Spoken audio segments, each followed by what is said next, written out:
586 ఇంకో పుస్తకాల్లో 718 దేవాని సన్నిధిలో నిలిచి.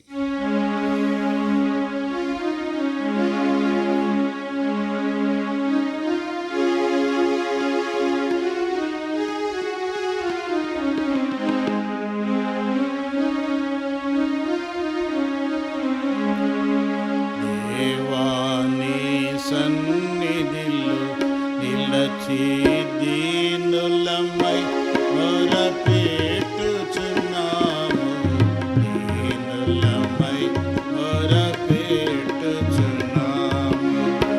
దేవాని సన్నిధిలో నిలచి దీనులమై మొరపెట్టుచున్నాము, దీనులమై మొరపెట్టుచున్నాము. అపరాధులకు నీదు ప్రజల నెపములన్నీ యుబాపి, అపరాధులకు నెపములన్నీ యుబాపి, రూపాలుండగు యేసు ప్రభువ కృపను చూపి రక్షించుమయా. రూపాలుండగు యేసు ప్రభువ కృపను చూపి రక్షించుమయా. దేవా నీ సన్నిధిలో నిలచి దీనులమై మొరపెట్టుచున్నాము, దీనులమై మొరపెట్టుచున్నాము. దేవా నీ సన్నిధిలో నిలచి దీనులమై మొరపెట్టుచున్నాము, దీనులమై మొరపెట్టుచున్నాము. చేసి ఉన్నాము నేరములెన్నో, చేసిన మేలులను మరచి. చేసి ఉన్నాము నేరములెన్నో, చేసిన మేలు మోసములాలు పడియున్నాము. యేసు ప్రభు జయము నీవు. మోసములాలు పడియున్నాము.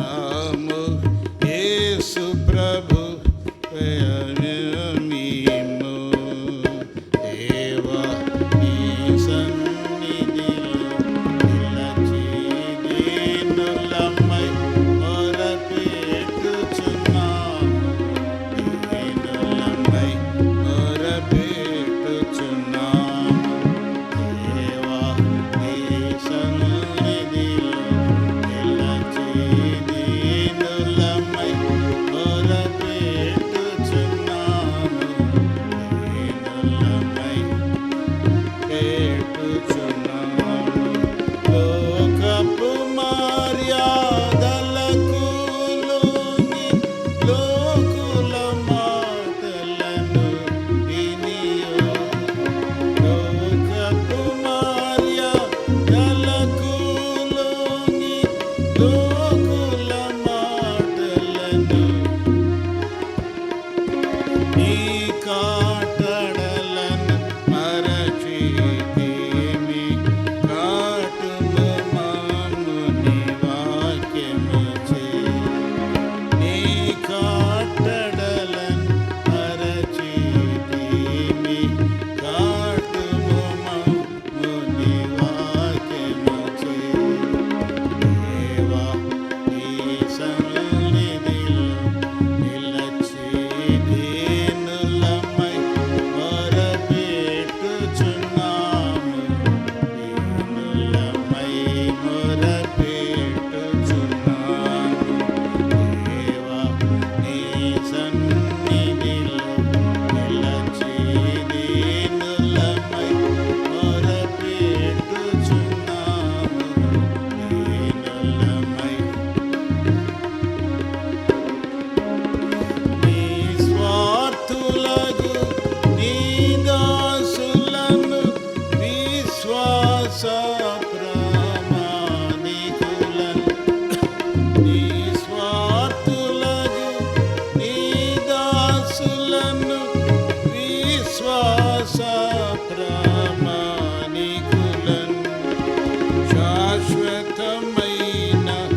మాము నిలిపి సహనము మాకు నేర్పించి సహవాసములో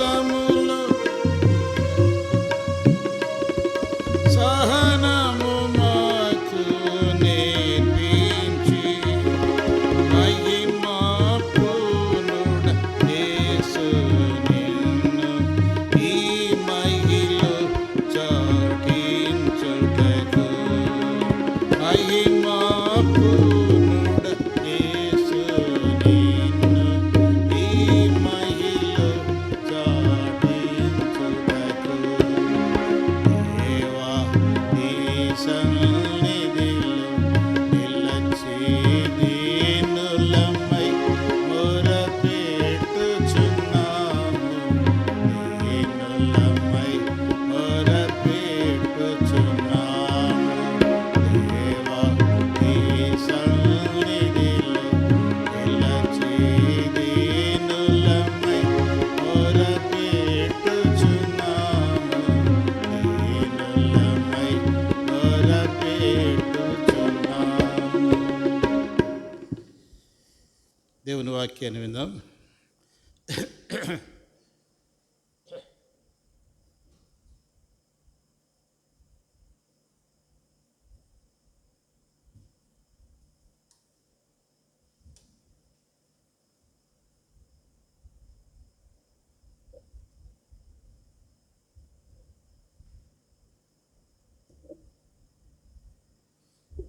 దయచేసి మోకరించండి, ప్రార్థన చేసుకొని దేవుని వాక్యం విందాం.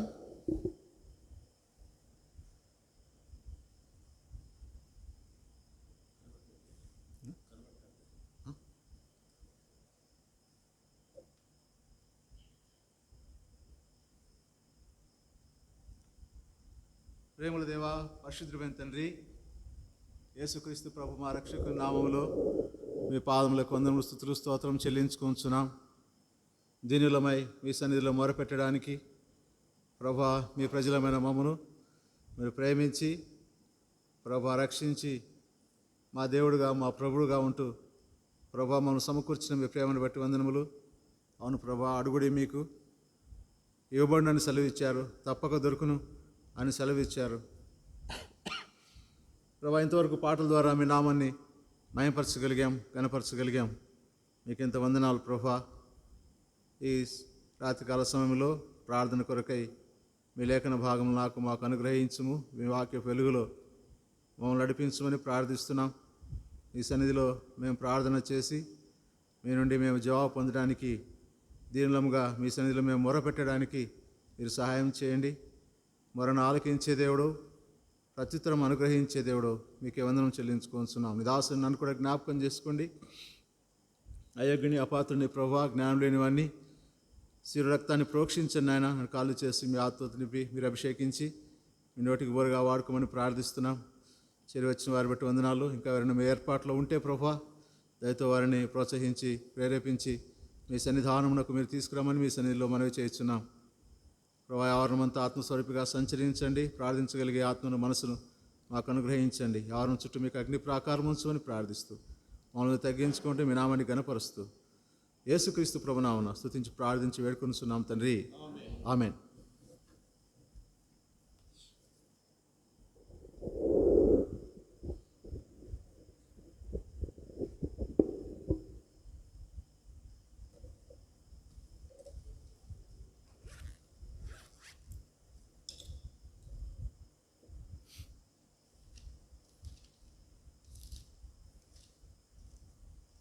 కీర్తనలు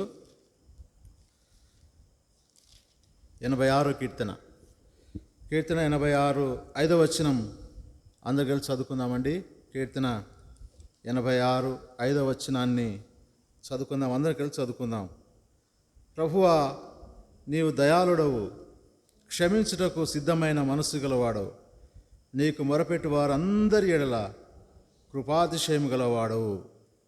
కనుక ఈ సాయంకాల సమయంలో దయగల దేవుడు మనందరి ఎడల తన కృపాతిశయాన్ని కనపరిచి మన ప్రార్థన ఆలకించి మన ప్రార్థనకు జవాబు అనుగ్రహించునుగాక.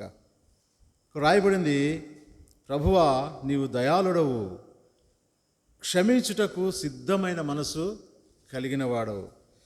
నీకు మొరపెట్టు వారందరి ఎడల కృపాతిశయము కలవాడు. మొరపెట్టు వారందరి ఎడల ఆయన కృప చూపేవాడు, అధికమైనటువంటి కృప చూపేవాడు.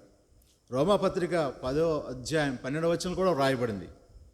యూదుడని గ్రీసు దేశస్థుడని భేదము లేదు, ఒక్క ప్రభువే అందరికీ ప్రభు అయ్యిండి తనకు ప్రార్థన చేయవారందరి ఎడల కృప చూపుటకు ఐశ్వర్యవంతుడు. కృప చూపుటలో ఆయన ఐశ్వర్యవంతుడు. తనకు ప్రార్థన చేయవారందరి ఎడల, అందరి ఎడల ఆయన కృప చూపేవాడు.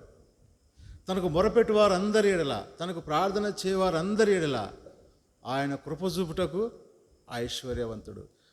ఆయన అందరి ఎడల కృప చూపేవాడు. ఆయన కృప ఏమిటి అంటే హెబ్రీ పత్రిక 2వ అధ్యాయం 9వ వచనంలో రాయబడింది, ఆయన కృప ద్వారా మనుషులందరి నిమిత్తము మరణం పొందడానికి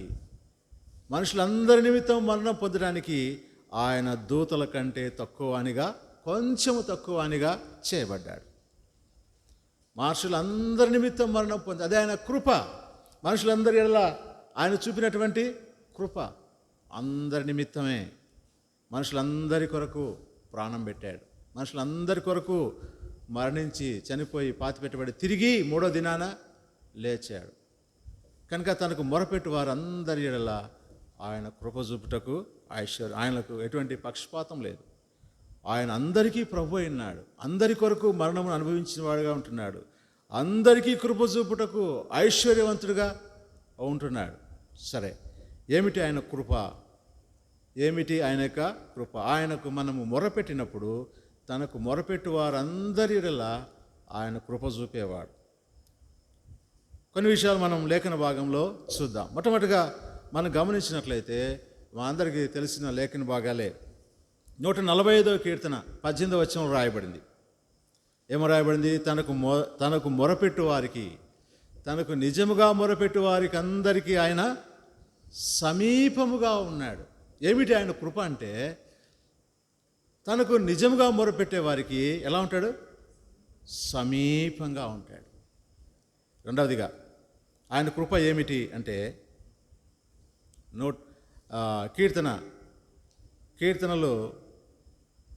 కీర్తన గ్రంథంలో రాయబడింది 50వ అధ్యాయం 15వ వచనం. కీర్తన 15వ వచనంలో, ఆపత్కాలమున నీవు నన్ను గూర్చి మొరపెట్టుము, నేను నిన్ను విడిపించెదను, నీవు నన్ను మాయంపరచెదను. నీవు నన్ను గూర్చి మొరపెడితే నేను నేనేం చేస్తాను? విడిపిస్తాను. ఆపత్కాలమున నీవు నన్ను గూర్చి మొరపెట్టుము, నేను నిన్ను విడిపించెదను, నీవు నన్ను మాయంపరచెదను. మొట్టమొదటిగా ఆయన సమీపంగా ఉంటాడు. రెండవదిగా ఆయనకు మొరపెట్టే వారిని ఆయన ఏం చేస్తాడు? విడిపిస్తాడు. మూడవదిగా 91వ కీర్తన 15వ వచనంలో, 91వ కీర్తన 15వ వచనం రాయబడింది, అతడు నాకు మొరపెట్టగా నేను అతనికి ఉత్తరమిచ్చేదను, శ్రమలలో అతనికి తోడై ఉండేదను, అతని విడిపించి అతని గొప్ప చేసి. చూడండి, మొరపెడితే సమీపముగా ఉంటాడు, మొరపెడితే విడిపిస్తాడు, మొరపెడితే ఉత్తరం ఇస్తాడు. ఇంకొక మాట, ఇర్మియా గ్రంథం 29వ అధ్యాయం 12వ వచనం రాయబడింది, మీరు నాకు మొరపెట్టుదురేని, మీరు నాకు ప్రార్థన చేయుచూ వత్తురేని, నేను మీ మనవి ఆలకించేదను. మీరు మనవి ఆలకించేదను, మీరు నన్ను వెదకుదురేని పూర్ణ మనసుతో నన్ను గూర్చి విచారించినట్లా మీరు నన్ను కనుగొంటారు, నన్ను నేను మీకు కనుపరుచుకుంటాను. నాలుగవదిగా మనము మొరపెట్టినప్పుడు ఆయన మన మనవి ఆలకిస్తాడు. ఐదవదిగా ఇర్మియా గ్రంథం 33వ అధ్యాయం 5వ వచనం రాయబడింది. ఏమని రాయబడింది? 33, నాకు మొరపెట్టుము, నేను నీకు ఉత్తరం ఇచ్చేదను, నీవు గ్రహింపలేని గొప్ప సంగతులు, గూఢమైన సంగతులు నీకు తెలియజేస్తాను. గ్రహింపలేని సంగతులు, అర్థం కాని విషయాలు, గొప్ప సంగతులు, గూఢమైనటువంటి సంగతులు, అవన్నీ కూడా ఆయన మనకు బయలుపరుస్తాడు.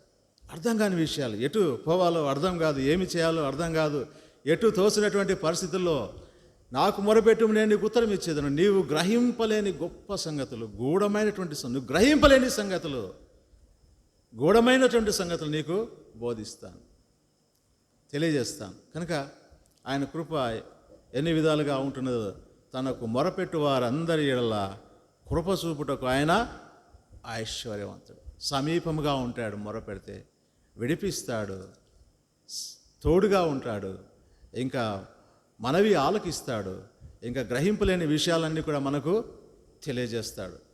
కనుక ఒక్కొక్కటిగా మనం చూద్దాం. ఒక్కొక్కటిగా ఆయన మన ఎడల చూపే కృపను సమయము అనుమతించిన కొలది మనం చూద్దాం. ఇర్మియా గ్రంథం 29వ అధ్యాయం 12వ వచనంలో ఒక మాట చదువుకుందాం. ఇర్మియా గ్రంథం 29వ అధ్యాయం 12వ వచనం. ఇర్మియా గ్రంథం 29వ అధ్యాయం 12వ వచనంలో, మీరు నాకు మొరపెట్టుదురేని, మీరు నాకు ప్రార్థన చేయుతూ వత్తురేని, నేను మీ మనవి, మీరు నాకు మొరపెడుతున్నాను, మీ మనవి ఆలకిస్తాను అంటున్నాడు. మనం ఆయనకు మొరపెడితే ఆయన చూస్తూ ఉంటాడా? మనవి ఆలకిస్తాడంట. చూడండి, యోబు గ్రంథంలో ఒక మాట చూద్దాం. యోబు గ్రంథంలో ఎవరు మొరపెడుతున్నారు, ఎలా ఆలకించబడుతుంది, ఎలా ఆలకిస్తున్నాడు, ఎంత గొప్ప దేవుడు ఆయన అనే మాట మనం ఇక్కడ చూడొచ్చు. యోబు గ్రంథం 38వ అధ్యాయం 41వ వచనం. యోబు గ్రంథం 38వ అధ్యాయం 41వ వచనం. తిండి లేక తిరుగులాడుచు కాకి పిల్లలు దేవునికి మొరపెట్టినప్పుడు కాకికి ఆహారం సిద్ధపరచువాడేవాడు. చూడండి ఎంత గొప్ప విషయం ఇక్కడ రాయబడింది. అసలు ఈ విషయాన్ని మనం ఆలోచన చేస్తే, తిండి లేక తిరుగుతూ ఉన్న కాకి పిల్లలు మొరపెడుతున్నాయి, ప్రభువా ఆహారం. ఎవరు మొరపెడుతున్నాయి? కాకి పిల్లలు మొరపెడితే దేవుడు కాకి ఏం చేస్తున్నాడంటే ఆహారాన్ని సిద్ధం చేస్తూ ఉన్నాడంట, సిద్ధపరుస్తుంది. ఎంత జాగ్రత్త కలిగినటువంటి దేవుడు, ఎంత శ్రద్ధ తీసుకునేటటువంటి దేవుడు మన దేవుడు. నిజంగా కాకి పిల్లల మొర, నిజంగా మనం కాకి పిల్లలను పట్టించుకుంటామా? ఈ లోకంలో ఉన్న గమనించి ఎంతమందో ఆకలి కోసం అలమటిస్తూ ఉంటారు, అడుగుతూ ఉంటారు, ప్రయాసపడుతూ ఉంటారు. మనం అవేవి పట్టించుకోం. ఎంతమందిని పట్టించుకుంటాం మనం? ఎంతమంది చూస్తూ ఉంటాం. ఆహారం లేని వాళ్ళని ఎంతోమందిని చూస్తూ ఉన్నాం. అందరికీ సాయం చేయగలుగుతామా? చేయలేము. అటువంటి మనసు కూడా ఒక్కోసారి రాకపోవచ్చు. అయితే దేవుడు కాకి పిల్లల మొర ఆలకించి కాకికి ఆహారాన్ని సమకూరుస్తాడంట.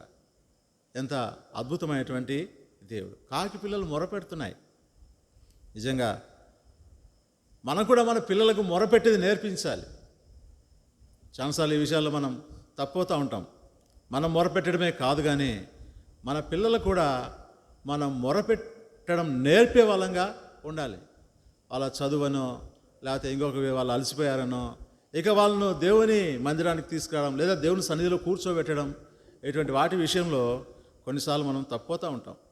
అయితే దేవుడు మనవి మొర ఆలకించేవాడు. కాకి పిల్లల మొర ఆలకించి ఆ కాకి దేవుడే సమకూరుస్తాడంట ఆహారాన్ని. అక్కడ ఆ మాట రాయబడింది. సిద్ధపరుస్తాడు దానికి ఆహారాన్ని. కాకి పిల్లలకి ఆహారాన్ని ఏం చేస్తాడు? దేవుడు సిద్ధపరుస్తాడు. కనుక మనము మొరపెట్టితే ఆయన మనవి ఏం చేస్తాడు? ఆలకిస్తాడు. ఇంకో మాట చూద్దాం. ఆదికాండం 21వ అధ్యాయం. ఆదికాండం 21వ అధ్యాయం. ఇక్కడ కూడా ఒక మొర వినపడుతూ ఉంది. అయితే ఆ మొర దేవుడు ఆలకిస్తూ ఉన్నాడు. 21వ అధ్యాయం 17వ వచనం. ఆదికాండం 21వ అధ్యాయం 17వ వచనం. దేవుడు ఆ చిన్నవాని మొర వినెను. అప్పుడు దేవుని దూత ఆకాశం నుండి హాగరును పిలిచి, హాగరు, నీకేం వచ్చినది? భయపడకము. ఆ చిన్నవాడున్న చోట దేవుడు వాని స్వరం విని ఉన్నాడు. నీవు లేచి ఆ చిన్నవాడిని లేవనెత్తి నీ చేత పట్టుకొనుము, వాడిని గొప్ప జనముగా చేసేదని ఆమెతో అనెను. మరియు దేవుడు ఆమె కన్నులు తెరచినందున ఆమె నీళ్ళ ఊట చూచి వెళ్ళి ఆ తిత్తిని నీళ్ళతో నింపి చిన్నవానికి త్రాగనిచ్చాను. చూడండి, ఆ చిన్నవాని మొర దేవుడు ఏం చేశాడు? విన్నాడు. దాహమవుతోంది. ఇక కొంతసేపటికి నోరు ఆరిపోయి నాలుక ఎండిపోయి ఏమవుతుంది? చచ్చిపోతాడు. ఆ తల్లి కూడా ఏడుస్తూ ఉంది, ఎలుగెత్తి ఏడుస్తూ ఉంది. ఈ చిన్నవాడిని చావు నేను చూడలేనని ఏడుస్తూ ఉంది. అయితే ప్రభు ఆ చిన్నవాడిని మొర ఏం చేశాడు? విన్నాడు. విని ఏం చేస్తున్నాడు? ఆ హాగరు ఏమొచ్చింది, భయపడద్దు అని చెప్పి ఆ చిన్నవాడిని ఆశీర్వదించాడు. అప్పుడు ఆమె కన్నులు తెరిచినందున ఒక నీటి ఊట కనబడింది. చూడండి, అంతసేపు ఎతికిలాడిన ఒక గ్లాసు నీళ్లు దొరకనటువంటి ప్రాంతంలో, ఆ బెయేర్షెబా అరణ్యములో ఆమె తిరుగులాడుతున్నప్పుడు ఒక గ్లాసు నీళ్లు కూడా దొరకలేదు ఆమె. అటువంటి పరిస్థితుల్లో ఒక నీటి ఊట కనబడింది. ఎప్పుడు కనపడింది? దేవుడు ఆ చిన్నవాని మొర విన్నాడు. ఆ కాకుల మొర, కాకి పిల్లల మొర విని కాకి ఆహారాన్ని సిద్ధపరిచాడు. ఆ చిన్నవాని మొర విని దేవుడు ఆ నీటి ఊటను ఆమె కన్నులకు చూపించాడు. చూడండి, కాకుల మొర విన్న దేవుడు మన మొర వినడా? కాకుల కంటే మనం ఆయన దృష్టికి శ్రేష్ఠులం కాదా? కాకుల కోసం ఆయన పరలోక వైభవాన్ని వదిలిపెట్టాడా? కాకుల కొరకై ఆయన రక్తాన్ని కార్చాడా? కాదు కదా. మానవులమైన మనం ప్రేమించి మన కొరకై ఆయన రక్తాన్ని కార్చి పరలోక వైభవాన్ని వదిలిపెట్టి భూలోకానికి వచ్చి శ్రమలు అనుభవించి పవిత్రమైన రక్తాన్ని కార్చి చనిపోయి పాతిపెట్టబడి 3వ దినాన్ని తిరిగి లేచాడు. ఇదంతా ఎవరి కోసం? మన కోసమే. కనుక కాకుల కంటే నీవు నేను ఆయన దృష్టిలో శ్రేష్టమైన వారం, విలువైన వారం. మరి కాకి పిల్లల మొర ఆలకించిన దేవుడు, కాకికి ఆహారం సిద్ధపరిచినటువంటి దేవుడు నీ నా మొర ఆలకించడా? భక్తుడు అంటాడు రోమాపత్రిక 8వ అధ్యాయం 32వ వచనంలో, తన సొంత కుమారుని అనుగ్రహించుటకు వెనుక తీయక మనందరి కొరకు ఆయన అప్పగించిన వాడు ఆయనతో పాటు సమస్తం మనకెందుకు అనుగ్రహించాడు? ఎందుకు అనుగ్రహించాడు? తన సొంత కుమారునే మన కొరకే అనుగ్రహించాడే, మరి ఆయనతో పాటు ఎందుకు అనుగ్రహించాడు? మన మొర వినడా? వింటాడు తప్పక. కనుక మొట్టమొదటిగా ఆయన మనం మొరపెట్టినప్పుడు ఆయన మన మనవి ఆలకిస్తాడు. రెండవదిగా మనం చూద్దాం, విడిపిస్తాడు. 50వ కీర్తన 15వ వచనం, 50వ కీర్తన 15వ వచనం చదువుదామండి. ఆపత్కాలమున నీవు నన్ను గూర్చి మొరపెట్టుము, నేను నిన్ను విడిపించేదను, నీవు నన్ను మహింపరచు. నన్ను గూర్చి మొరపెట్టుము, నేను నిన్ను విడిపించేదను. ఆయన మొర ఆలకిస్తాడు. ఏం చేస్తాడు? విడిపిస్తాడు. ఆలకిస్తాడు, విడిపిస్తాడు. చూద్దాం, నిర్గమాకాండం 3వ అధ్యాయం. నిర్గమాకాండం 3వ అధ్యాయం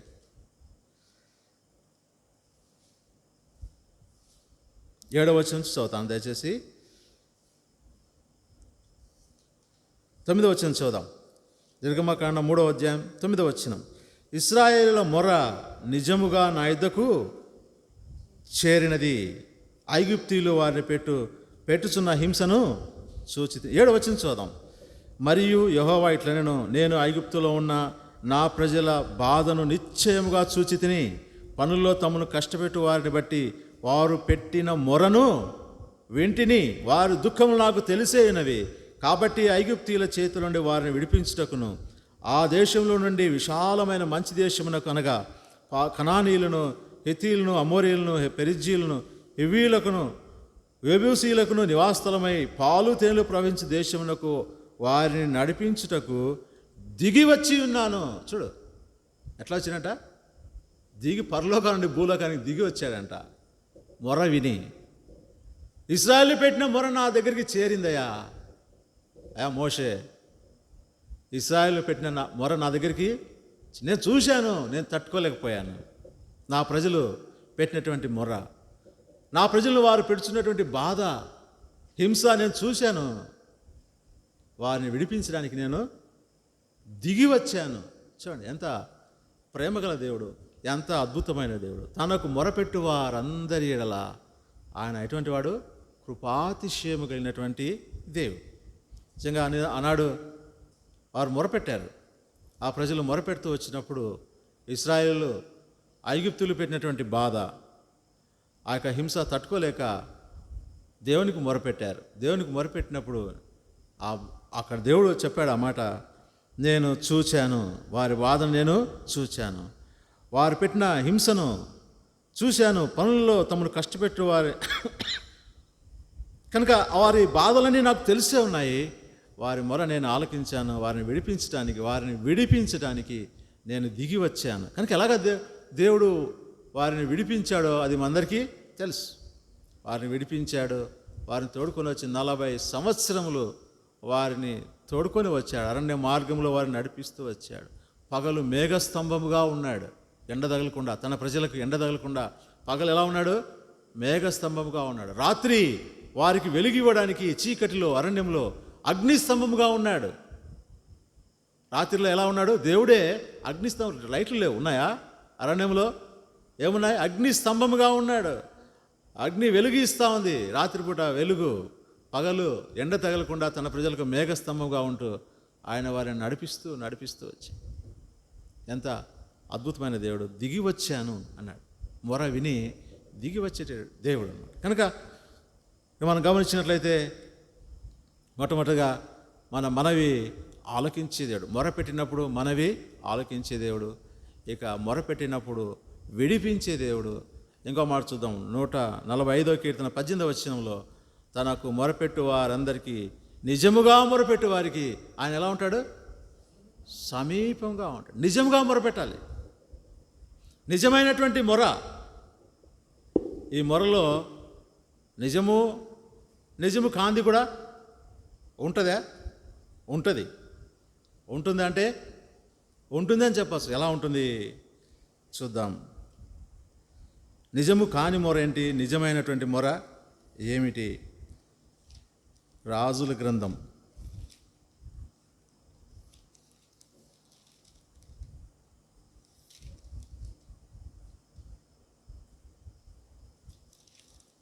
1 రాజుల గ్రంథం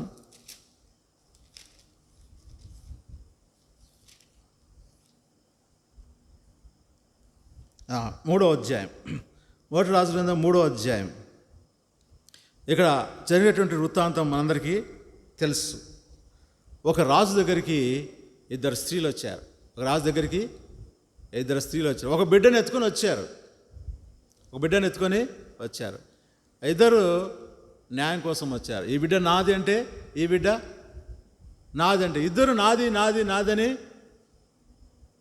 వాదిస్తున్నారు. నిజమైన తల్లి మొరపెడుతుంది, నిజమునకు తల్లిగానే ఆమె కూడా మొరపెడుతుంది. చూడండి, ఈ బిడ్డ నాది అంటున్నారు. ఏం జరిగింది? 2 తల్లులు ఉన్నారు. ఇద్దరు దాదాపు ఒకే సమయంలో ప్రసవమైనట్టుగా చూడగలుగుతాం.